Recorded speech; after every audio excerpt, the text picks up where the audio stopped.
What's up, people? What's going on? What up?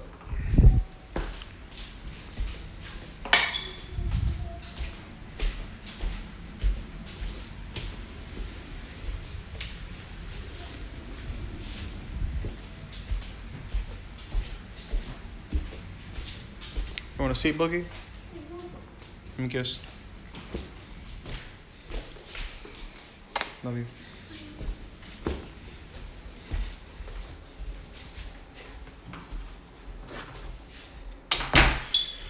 All right. What's up? What up, people? I am getting ready for this webinar real quick. And just wanted to plug in with you guys for a little bit just to kind of see how I can be of service to you or who's out there and what are you guys thinking about? So just thought I'd check in while I'm in this process of putting my notes together and getting all my shit ready to show people the way, man. And you know, here's some exciting stuff about doing what I do and the manner in which I do it, right? Is that one, it's exciting to see who's gonna pick it up, right? That's one thing. It's exciting to see, you know, who will actually pick up what you're showing them, in the context in which it's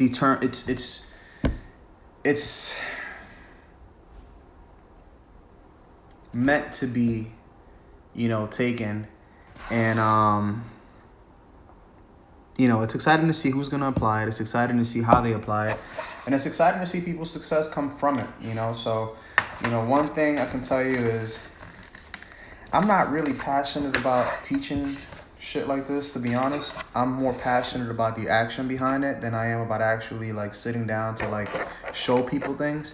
But I know that to some extent out there, I resonate with some people a little bit better than some other leaders may resonate with you. And I know that for me, particularly, it's always coming from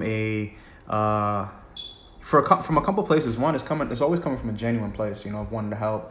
But it's also coming from a place of, I almost feel bad for people who don't understand that the picture is much bigger than what you can currently see, you know, and the picture is always going to be bigger than what you can see, but it's so much bigger if you're living paycheck to paycheck, or if you're, you know, living in a situation where, you know, you have very little to no resources, or at least you feel you have very little to no resources.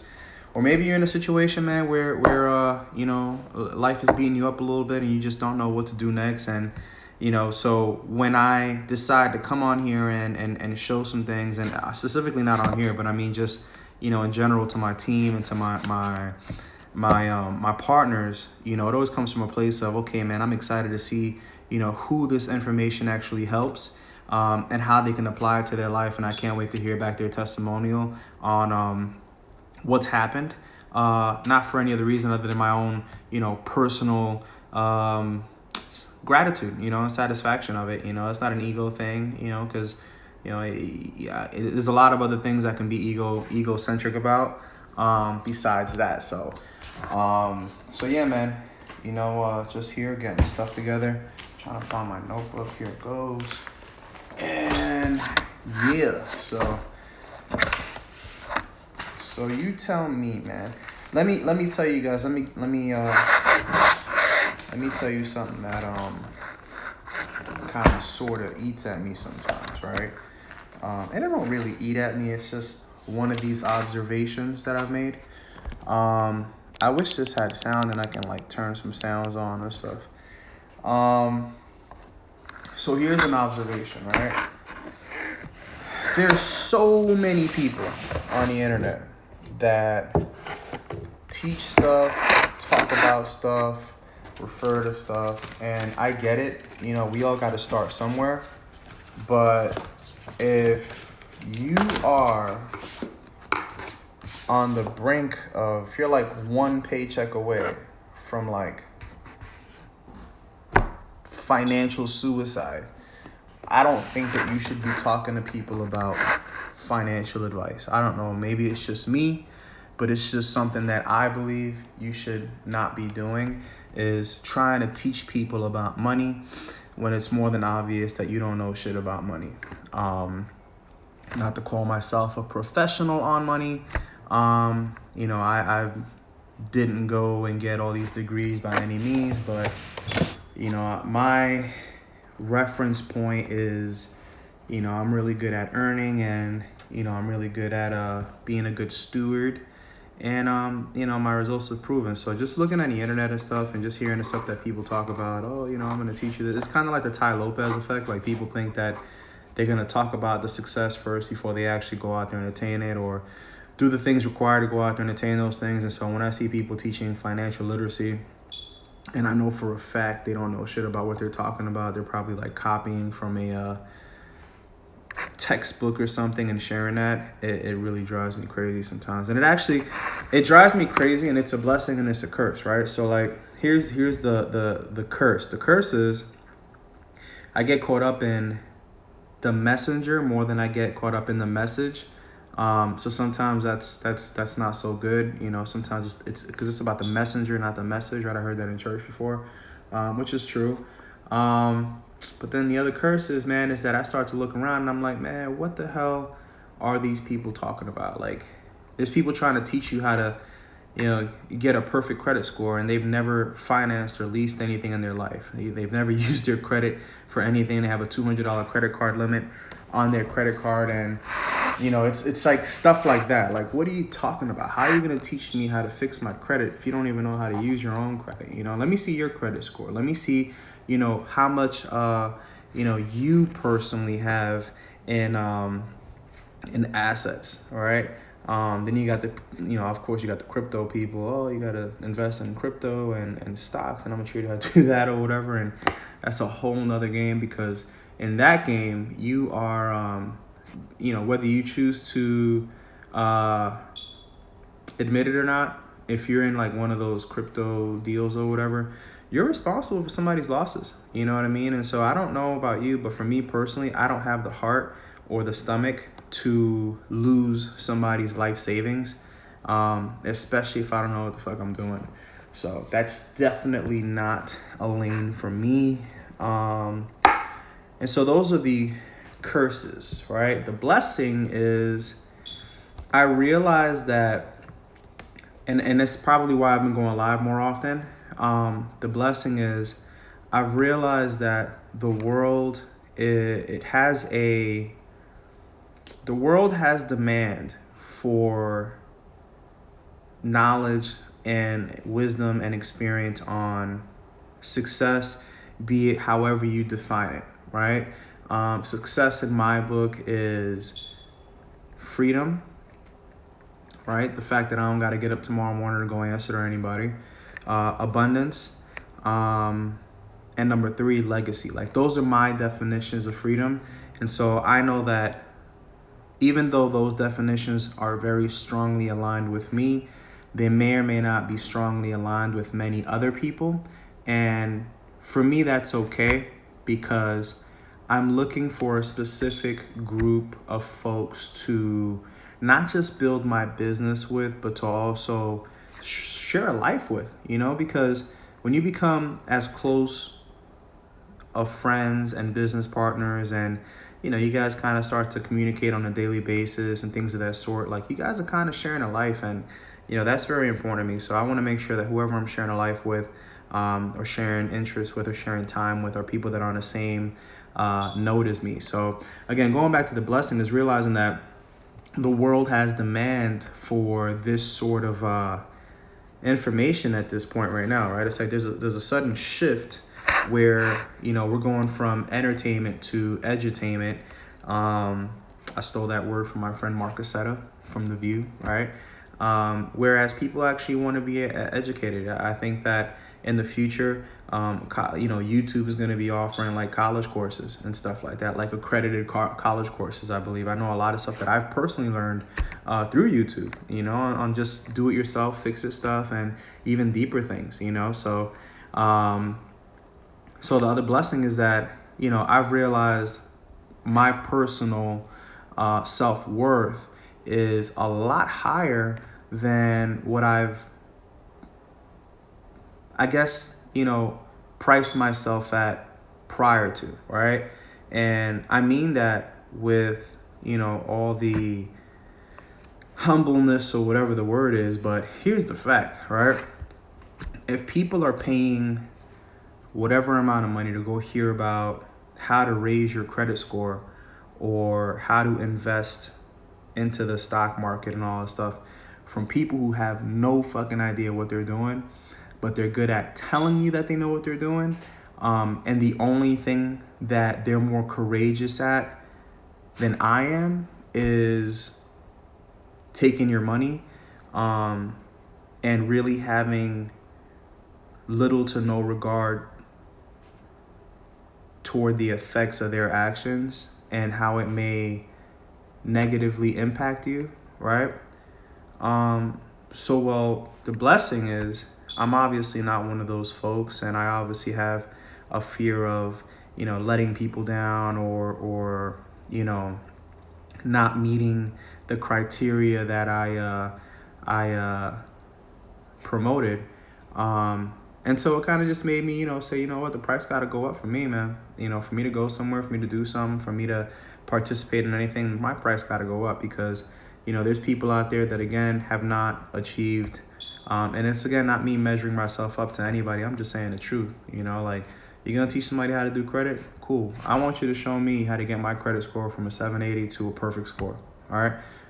But how can you teach me that if you don't even have a 650 square credit score? How can you teach me that if you don't even have a 600 square credit score? You know what I'm saying? So, you're going to teach me about, how to leverage your credit to go buy a new home. Well, do you know about jumbo loans? Do you know that if you go get a house over $500,000, you no longer qualify for a conventional loan? Do you know that you have to go get a jumbo loan now, and there's different terms to jumbo loans? All right. Do you know that if you want to go buy a building, an apartment building, anything over 5 apartments is considered commercial real estate? All right. And there's different rules for commercial real estate versus residential real estate. Did you know that over the last 50 years or God knows how many years, the top 3 most successful firms in the entire planet have averaged out about 16% returns on their investments when playing around with the stock market and shit like that? So you're telling me that these guys hire mathematicians and quants and the greatest minds on the entire planet to try to make these predictions on market conditions and if it's going to go up or down or whatever it is. And that's not even to mention, the way that the governments and the world economy affect that stuff, which no matter how good you think you are, you have no control over that shit. But you think you're going to do better than those guys doing 16% returns? I had some fucking idiot call me the other day on the phone. He goes, "Hey, do you know," I'm going to say this, first initial D, last name L, "Do you know this guy? I got your phone number from this guy." And I'm like, "What do you want? What's up?" And he's like, well, do you invest your money? Do you want to get a consistent, 12 to 18% return? And I'm like, this fucking idiot, my God, what's wrong with these people, right? And the reference point that they gave me is another guy that was broke, I'm talking about, taxes, IRS seizing their accounts and doing all kind of crazy stuff like that. Here's the beauty in being smart and coming from the street, right? When you a street kid and you're smart, you learn to give 360 views on everything. When you're a street kid and you grew up on a corner and, your biggest fear is, that car that pulls up with dark tints and you can't see who's inside there, your senses are a little bit heightened. You know what I mean? So you are very sensitive to bullshit. You're very sensitive to stupid people. You're very sensitive to, you can tell when somebody's made for success or not made for success. You can tell when somebody's going to break or not. It's like one of my favorite scenes in the Batman movie is with the Joker, when the little Asian guy's on the TV and the Joker says, he goes, "I see a squealer. He's a squealer. I'm telling you, I see a squealer." It's the same thing, man. I mean, I see these people come and go all the time. Hey, T, what's up, man?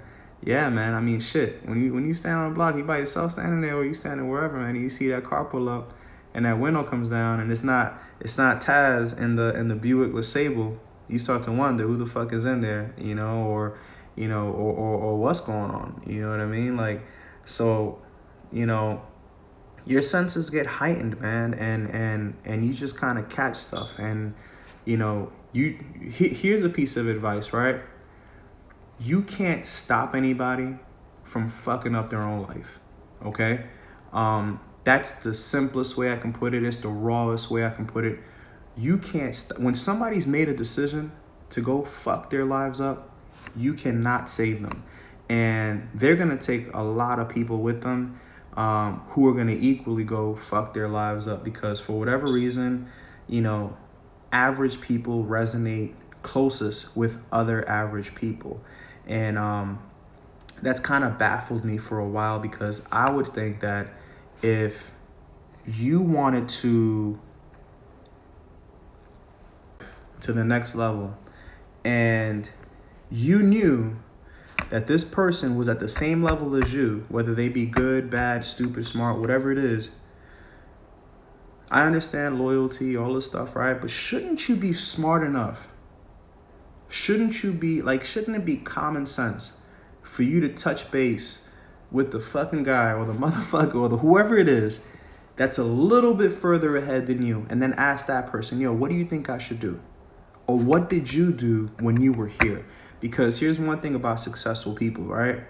They've done everything that you're about to go do. They've been there, they've done that, they felt it, they passed it, they conquered it, they mastered it, okay?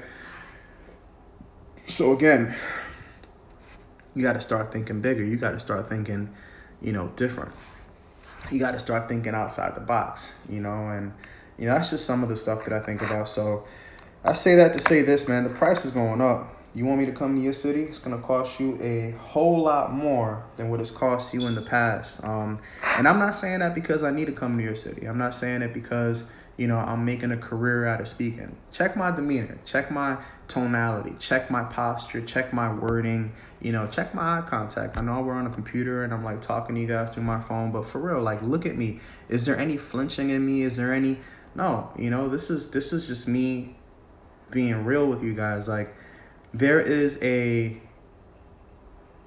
abundance of idiots in the world right now, and they all have access to the internet.